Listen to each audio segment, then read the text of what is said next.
Hello, and welcome to our wellness check. Woo. Ask the Trainer. Ask the Trainer edition. Woo. So we'll let you guys get logged on here. We're gonna make sure we can answer your questions as well. So we're gonna log in on our phone and to start asking some questions away. We've got some few ready. We're gonna kind of have a conversation and kind of talk to you guys with your questions. But I'm Alana, and I got Meaghan here with me, and we're just here to have a good time, and Yeah. we're gonna try to find some humor today as well. Yes. So a couple of announcements before we get started while people are hopping on. Tomorrow we have cycling at 9:45 with me in the gym. Sign up online through OLS and make sure you reserve your spot today. And then stay tuned and find out what that word of the day is today. I'll give you a hint. We already said it. Hey, Melanie. Hey, Donnie. Hey, Jana. How are you guys? Woo! All right. Well, Meaghan, you want to kick us off? You want to ask me the first question? Yeah, so a lot of people have questions kind of about short-term and long-term goals, whether in fitness or in life. So let's kind of help define that, especially in this kind of weird time. Okay. So I actually had a friend approach me earlier about kind of talking about how long-term goals or how it's hard to set really anything kind of a plan in the future just because you just don't know right now. And they talked about how they had a friend that were signed up to do like a 50-mile race. And there's a good chance that it might get canceled.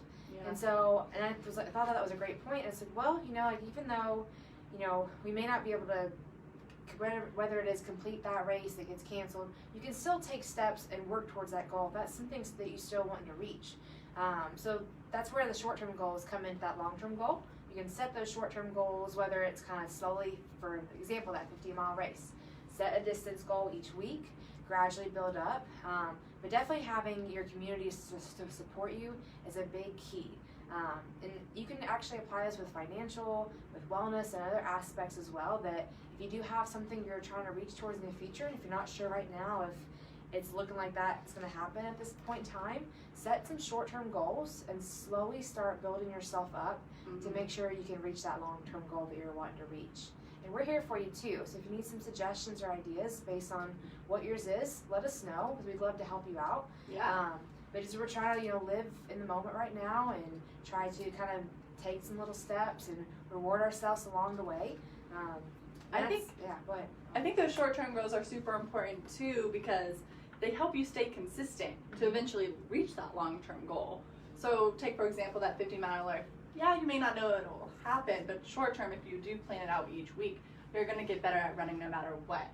Absolutely. And you got to stay consistent and stay focused on that goal with that great community, just like you mentioned. Yeah, and that's what's something that everyone's missing a lot right now is the socialization, So there's some circumstances where maybe some people aren't ready to come back here just yet, and that's okay. You have to do what's best for you.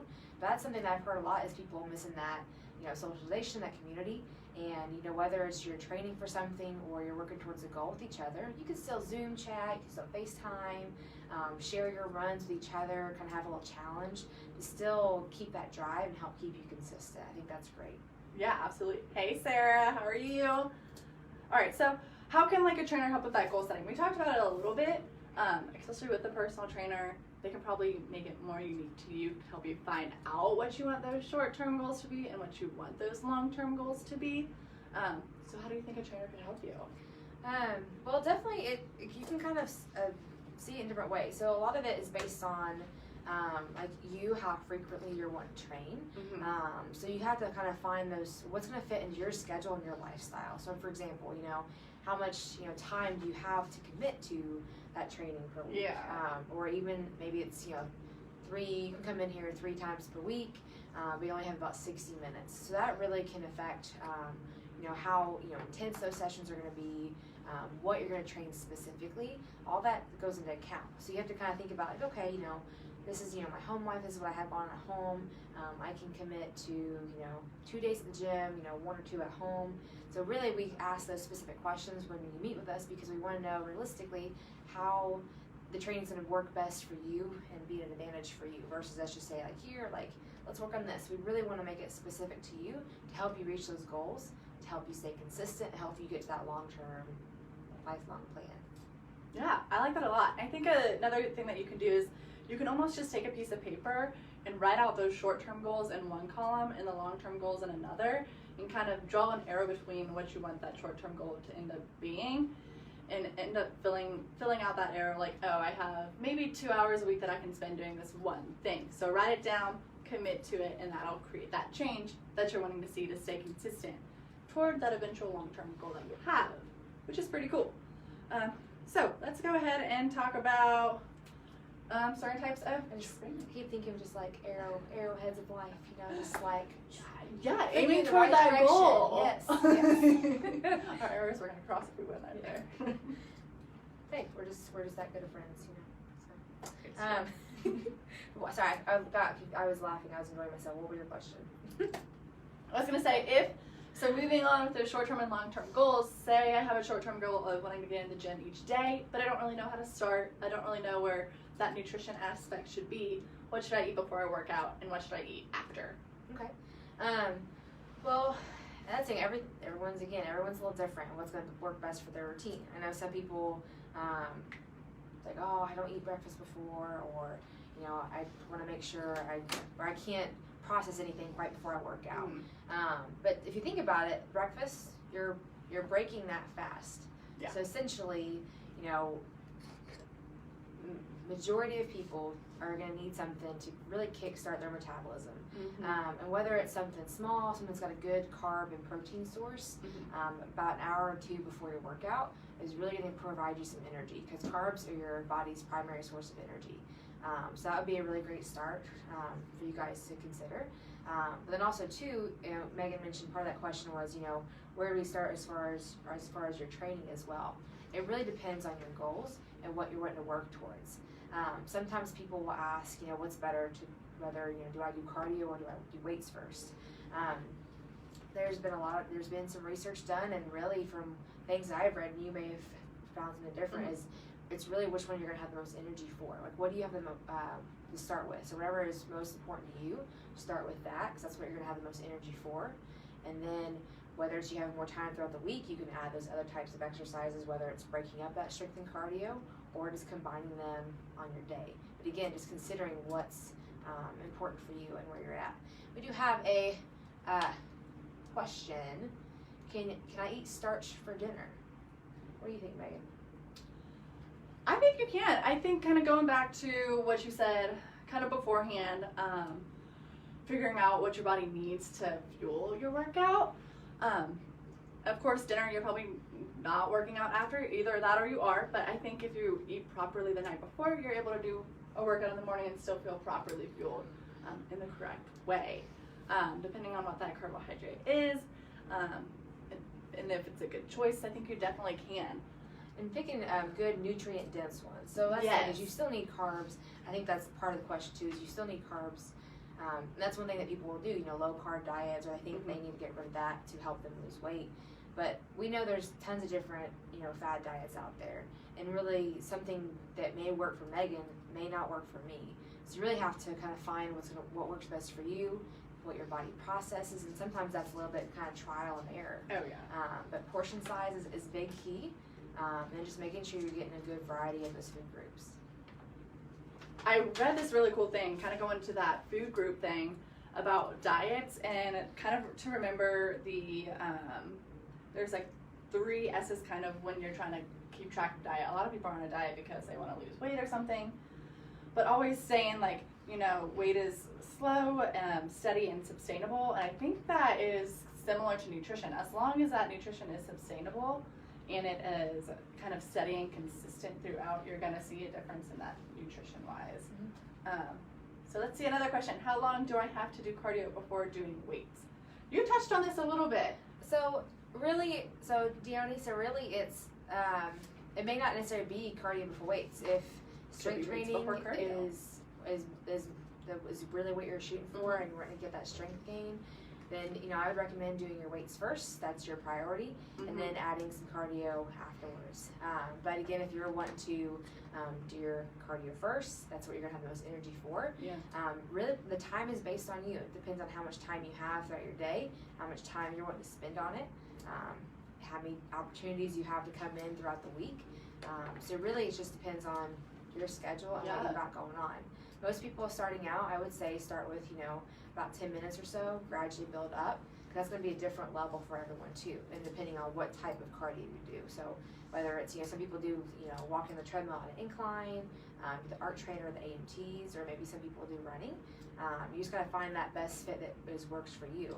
But honestly, a good overall encompassing like cardiovascular training, strength training, flexibility, mobility, HIIT training, a really good variety is going to kind of, that's where I like to kind of live in is a little bit, is to be able to do pretty well in everything, to where I can, someone asks me like, hey, you want to go for a run? Yes, let's go for a run. Or hey, let's do some deadlifts. Like I would like to be able to, try and do a little bit of everything. So I try to make sure I'm hitting all those components of fitness. But that's the thing, some people are born to be powerlifters. Some are born to be runners. They have those long legs. We were actually run some together, and she's always just like, let's go. And I'm just like, these legs are weighing me down from the lifting. But it's good. It's good. I love having the variety. Though. Yeah, I do like the variety, and I do think it's just kind of important. A lot of people focus a lot on, oh my gosh, should I do cardio before weights? Should I do weights before cardio? It really is just what you just feel better doing before. Like, if you don't have energy after doing cardio, then do weights first. If you don't have energy after doing weights, do cardio. Or do a mix. Say you only have 30 minutes a day. Do a mix. Do some metabolic training. Do some HIIT training. Keep that heart rate up while doing weights. So just different things you can try. It really just depends on your goal, like you said, like what you're training for. Absolutely. And some people, it actually kind of reminds me of another question we had earlier was, sometimes people, why can't I just do cardio to lose weight? Or, when we're training, like why does my trainer suggest I do strength training exercises when that's not something I'm really interested in? It's that, and really we do that because it's in your best interest for your overall goals, because actually resistance training actually helps you lose weight. Yes. So your muscle mass is more lean and takes up less space than fat mass. So a pound of muscle weighs the same as a pound of fat. It's just muscle mass is more lean and it takes up less space. So doing some weight training actually assists in that weight loss. So if you've ever been to a point where you've just done a lot of cardio and you could have had a great success with losing weight, but then you might notice that when you don't do as much of that cardio like you used to, that weight comes back on a little faster because you weren't able to supplement with that strength training to help keep that weight off. So it's good, even if it's not, you're not wanting to do those big lifts and things like that, but doing some functional compound movements are going to be great for your overall health, but also assists you in those weight loss goals if you're a primary cardiovascular person. There's something I did want to add, I thought about a little earlier when we were talking nutrition. So we did just want to let you guys know too that we're not nutritionists. We can kind of help guide you guys in the right directions. But if you do have specific nutrition questions and things like that you're looking for, we would recommend looking into a dietitian. But we just want to throw that out there that we can help you guys based on those USDA guidelines and kind of set you guys in the right directions based on what foods are good sources of like protein, carbs, and fats. But we just want to let you guys know that there are some great resources out there that you guys can go to if you're looking for some more detailed nutrition information. Yeah, absolutely. Hi Tabitha, how are you? Let us know if y'all have any other questions. Another thing I wanted to add with the weight versus cardio thing, if you start doing strength training, you're going to find that your cardio comes a lot easier because your legs are going to be a lot stronger, your core is going to be a lot stronger, and it'll just really help you just, do that cardio and not feel as, I don't know, sluggish. Just think about stairs. Yes. Those legs get a little strengthened up to make those stairs a little easier. Yeah. Try our step melt in our gym facility. They're both working currently. Alrighty. Spaced out appropriately as well. Yes. More than 6 feet. Very important. Do we have any other questions that we want to cover this time around, or? I don't think I have any specific ones. Oh, Jack! Jack popped on. Jack, do you have any questions? Trista's on here as well. Hannah, hey Hannah. Really, we're just, we're here for you guys and want to answer some of your questions that you have. But if there's a specific type of Ask the Trainer you want us to go, more in depth on one week, let us know. Your all suggestions, what you would love to hear from us. We would love to, answer y'all's questions, but also do some more research on some of those topics for you to better answer your questions. Last thing to mention before we say bye is the word of the day is humor. It's always good to have a friend that makes you laugh, have that humor in your life. It makes life feel a lot easier.